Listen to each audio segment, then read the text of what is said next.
welcome to Not-So-Daft Gamecraft. You can see the new plaza over there behind the priest's house. I guess the priest likes to live it up. He's got some room for entertaining guests. He's got a little guest cabana. We have our new improved slender cross. I just used some switches to light it up so it's not so bulky anymore. We're here on top of the aqueduct. It's got some windows in it so that we can see what's going on with the villagers as they move through. Thanks to the unique characteristics of Minecraft and the functionality of chunk loading, you can't just cure villagers and have them end up in the village. You kind of have to escort them down. I don't think they would despawn if you didn't follow them in, but that's what I've been doing. And there they are. We've got a baby already, 2 babies. And in fact, there's a third that was up there in one of our shops, but yeah, I don't know what he's doing right now. They seem to be doing fairly well. I think they've been gathering their own food. I've seen some of the crops get cut into. You can see how complicated and bulky this transmission system is. I'm going to stick with it because it's what I've got. From where we are right now, I intend to have it drop some people over there into the plaza.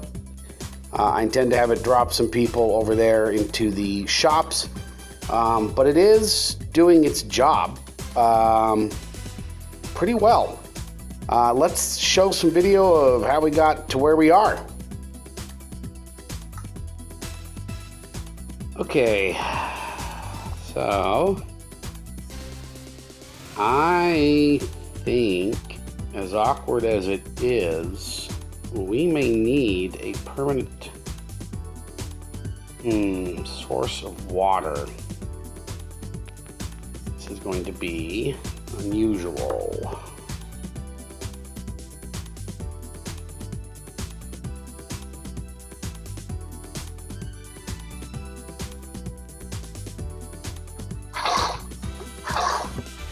Okay, now we can start on our troughs. Pretty basic build. We're going to go out 8 and do a drop, just to save on the number of drops. You could do 7 and then just use the 1 piece of water the whole time. So I drop sand like this, and that's fine here, and that allows me to I dropped it on a torch, so I had to go kill the torch. So you drop the sand, it builds up to a height that you can jump on and drop a block below, so you may now make your lower trough. Sounds fantastic. So we're going to get out here and start dropping some sand, just as we just did. Okay. Where's the sand going? Oh my God, that's right. Doesn't work that way. When you drop sand on top of a slab, guess what happens? It breaks. So now this trick I've never tried before. Let's see if it works.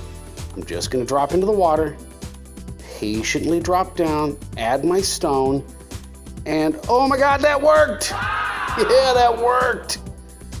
And that is the technique I will use the rest of the way out. Now it's going to cause me some trouble, namely flower pots and certain decorative items that the water can disturb will get lifted up, and that includes torches or whatever you have laying around. So I recommend that you leave the decorative aspect of landscaping until you've done this, if you're going to do this. Personally, I would just use a train next time. I didn't use a train this time because last time I used a train, it became a chore to, that torch is very important right there, folks. You'll notice there's a lot more torches on my finished product, and that's because I was getting spawns up here. And anytime I moved a cured villager at night, the zombies that were spawning up here were attacking them through the trench. So anyway, yeah, we're gonna drop water the whole rest of the way. And as we fall down, we just look up, you'll see the block, and you can attach your follow-along block, your next block down. But again, I think a train, the reason I didn't do a train is that it's kind of annoying to get the villagers off the train without picking up random villagers.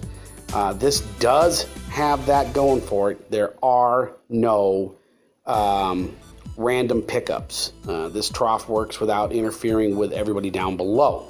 But it is a, oh my God, the material. Now, if you've been doing a ton of mining and you've cleaned out your mine and you're ready to build a village, you probably have more than enough cobblestone to accomplish this.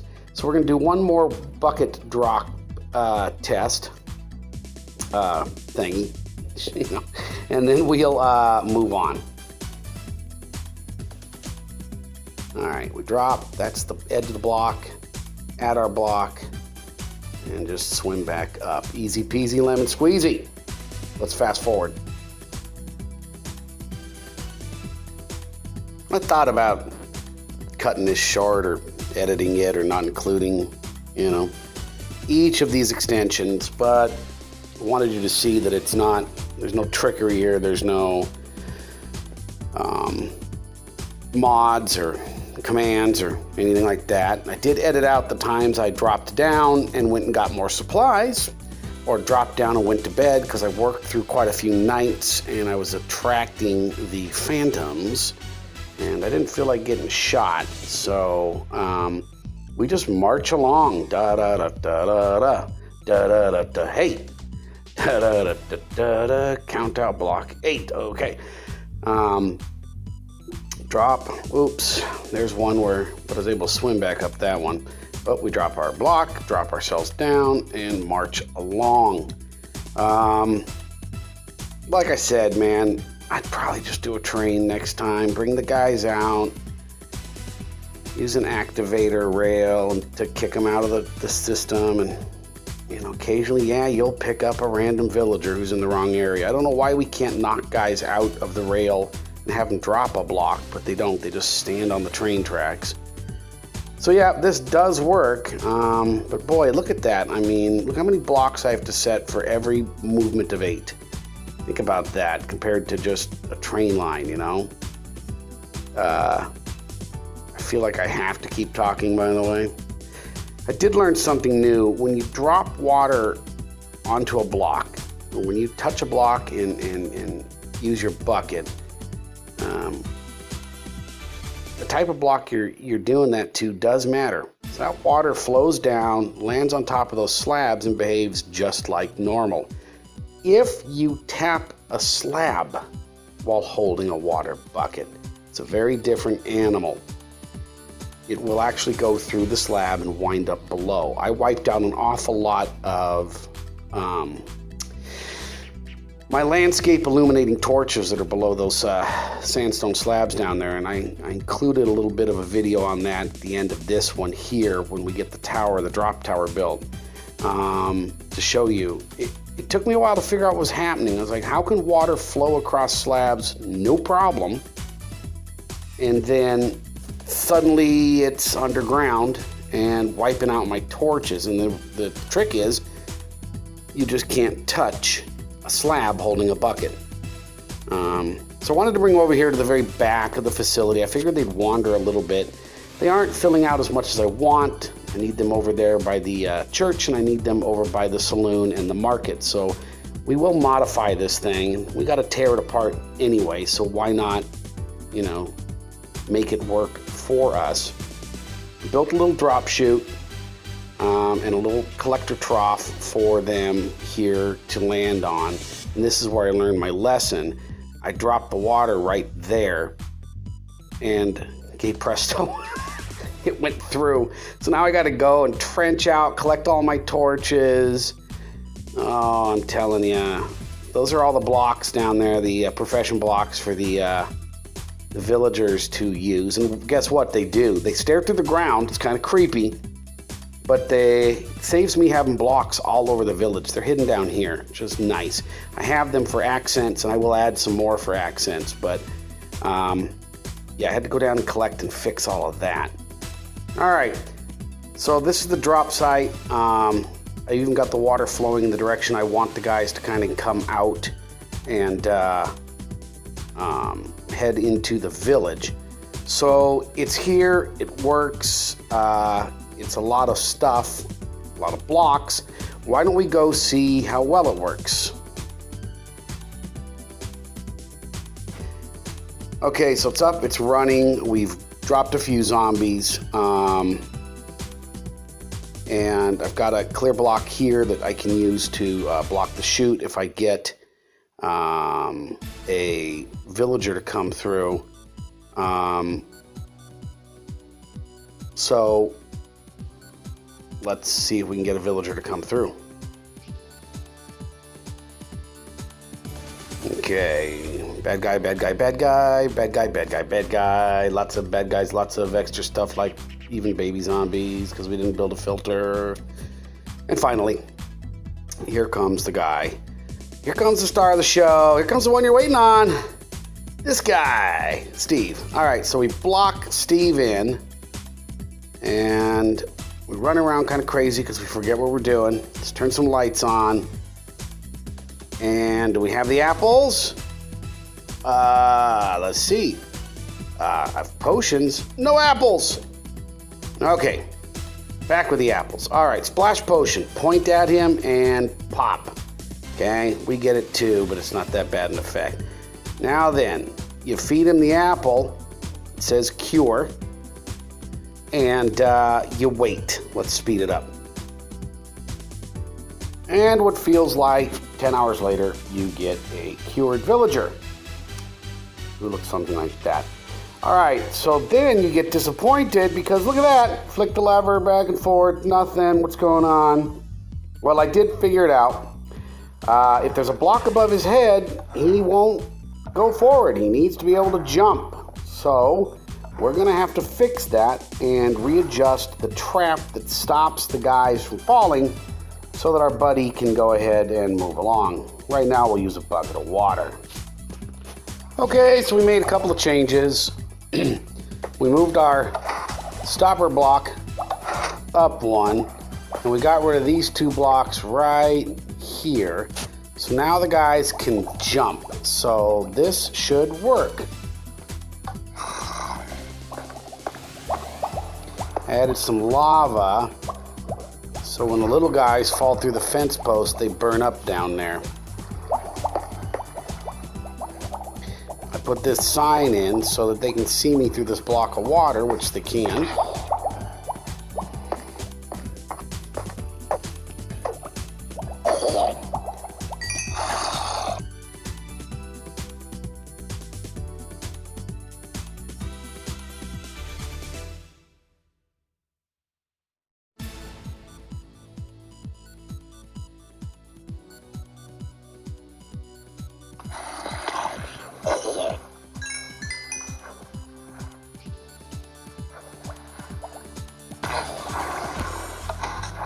All right.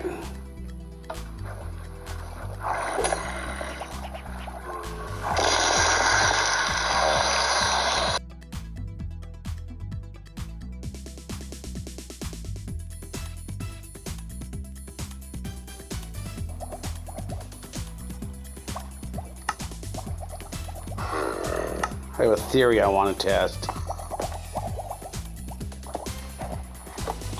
That is that we can make them what we want by putting a block there. And what did we get?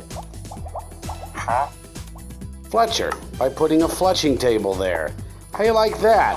Now let's check this part out. Fingers crossed. Wonderful. Come on, man, what is not working here? Okay, we made another change and I'm not happy. But we also are having some successful village breeding all by itself. So I don't know exactly how happy I have to be. But I was finding it impossible to get the villagers to push. I don't know why. The one I built in creative works just fine every time. This one was trapping villagers in the block. So There is definitely a much better redstone setup for what I'm doing here. There has to be, because this sucks. But, I don't know, half an hour into trying to solve it, and I'm thinking to myself, look, make it work, it's simple, let's get it done. So, I replaced that glass block with that stone so you can see that piston is extended, and it's pushed that cobblestone out, okay? This is a dispenser with water. That opens up the chamber. That starts the water, but the cured villager won't go anywhere. Reopen the chamber. Reclaim the water. 1, 2, 3, 4. It sucks. I'm sure I could rig something up where the water opens and the block opens and then the water returns and the block returns. Frankly, to be honest with you, if this was something I had to use over and over and over again, okay. But the reality is we've got a lot of villagers, they're breeding all on their own, they're starting to wander around. I don't know how much more villager action I'm gonna need. So I'm prepared to make do.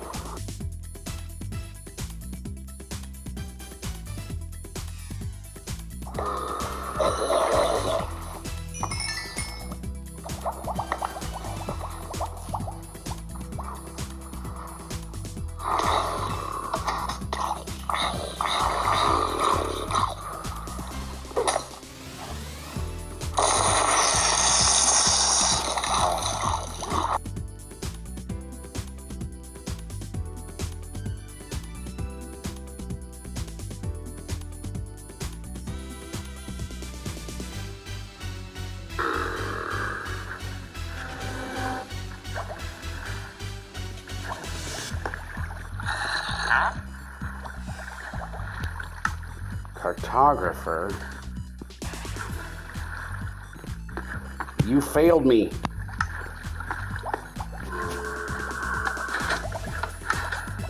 Okay, at least that works. All right, the next time you see me, I'm going to be standing in front of the old system because I recorded this closing piece earlier. All right, there you have it. That's a villager generator. I'm going to say this, though. I think it's safe to almost do whatever it is that it takes to get 2 villagers into your village. And I'm going to tell you why.